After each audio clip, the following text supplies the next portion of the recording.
Hey guys, Velocial here, and welcome to the final episode covering the Anomalous Animals of Argus pet achievement. We have just arrived at Macquarie, and I have already hunted down each and every one of the battle pets. So here's a guide for you, and thank you for sticking with this episode. Let's get going. Okay, so today's first pet will be Bucky. This is a beast, so I went in with mechanical. And of course I used my Darkmoon Zeppelin. This was the first time trying the pet battles here, so I didn't know. So he just changed my pet, which every pet here does. They will swap your pet out and deal damage to them. So I now use Corrupted Nest Guardian, and I used Wind Up for the first ability. I was just reading what was about all these bosses and stuff. So I used Wind Up again, just to deal with damage. And then I went for the Metal Fist, and that is basically what I used Corrupted Nest Guardian for, because he swapped me out here, which threw in my little bling, as you see here. So the first ability I used here was Launch Rocket. I mean, this method I wasn't really that proud of afterwards, but it worked, and it's only max I used, so some of you might like that. So I fired the rocket, dealing a pitiful amount of damage, and my next ability was Smack That.exe, but I got swapped over to my Darkmoon Zeppelin, while I then used my missile. Please also note that I used Bombing Run on my Zeppelin this time instead of, like, what's it called, Explode, I think, where you just kill yourself, basically. So then the Zeppelin dies, but I used Decoy, which you should know what does by now, but it blocks 2 attacks. And it actually ended up blocking his swap here, which was really nice. I mean, I could just fire missiles behind a closed wall. He did kill me though, but the bomb from Bombing Run ended up killing him as well. So that is how I defeated it with Max. So the next pet we'll be looking at is the one called Snus. And this one was actually quite annoying, so I ended up trying a very weird tactic. I went using my Falcosaurs. As you see here, I used Diabeak for this one, and it got swapped over, but I managed to get a Falcosaur swarm off before he swapped my pet, because I have more speed than him. So my next pet comes in, which is the Bloodgazer hatchling, and then I again just kept using my Falcosaur swarm, because that is one hell of a good ability. And after that, I went with the Slicing Wind, because it deals 2 damage, or damage twice, and that's pretty much the lifespan of our Bloodgazer here. So in comes our Sharp Talon, and I immediately start using Falcosaur Swarm again. As you see, Snozz is already pretty low, and after this one, he's almost dead already. But he does heal for a lot, so I went with the Wild Winds, which does a really great amount of damage, and then Sharp Talon dies, so I come in, I still have more speed than Snozz, and oh wait, I didn't hear, but I just used Predatory Strike, and that finished off Snozz. Now, this might come down to RNG, I don't know, but it worked. So Shadeflicker is where I really refined my strategy here. I swapped my Sharp Talon in as my second pet, and my Snow Feather as first, and Bloodgazer as the third, not using Diabeak this time.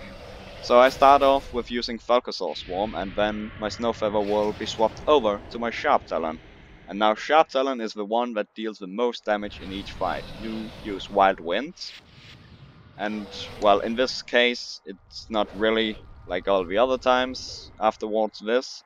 So I use Falcosaur Swarm again, because of his annoying damage. I just wanted to like have the debuff up on him, so that he will take double damage when my Bloodgazer gets swapped in. And in this fight it's actually Bloodgazer that deals the most amount of damage. I start off with a Predatory Strike, which hit him for a really pleasing amount of damage, and then I went in with Slicing Winds, which immediately finished him. Very easy. So with a newly refined and very strong strategy, I swap over to the Corrupted Blood of Argus with an entire team of Falcosaur pets once again. Start off with a Falcosaur Swarm here from my Snow Feather, which takes a lot of damage but gets swapped over to the Sharp Talon, where the first ability will be Wild Winds once again.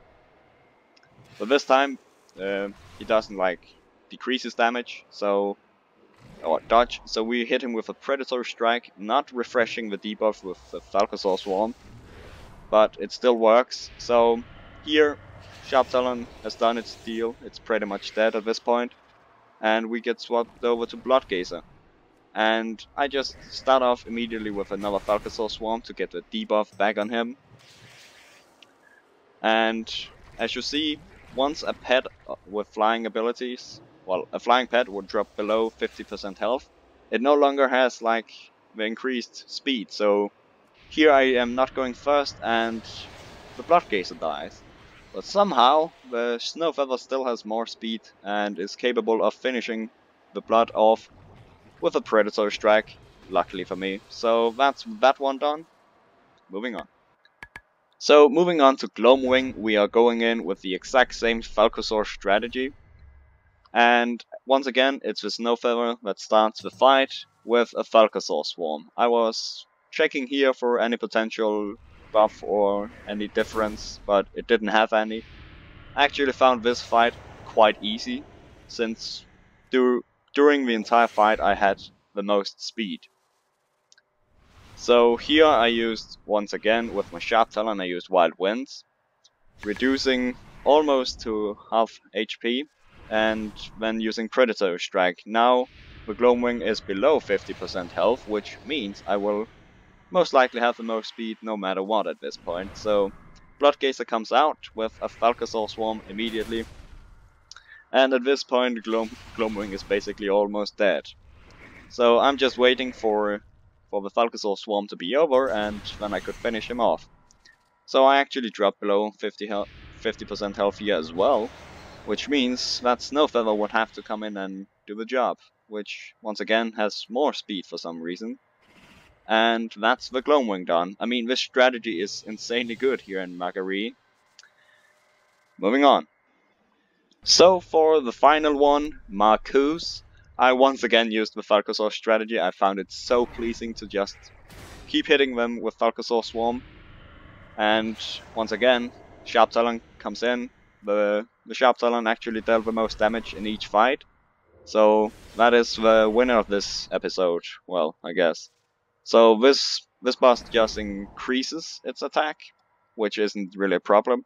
Now I don't know what the hell happened to my Sharp Talon here. I believe it's lag. Well, I'm not sure, whatever. Fight continues, and I'm hitting... Well, I'm not hitting actually, I just hit him with a Predatory Strike. And then Sharp Talon is done for this fight. And in comes the Bloodgazer. And once again, hitting with Falcosaur Swarm immediately. The debuff is back up, and I can now proceed to hit him with whatever I please after the Falcosaur Swarm is over. So I drop below 50% health here again.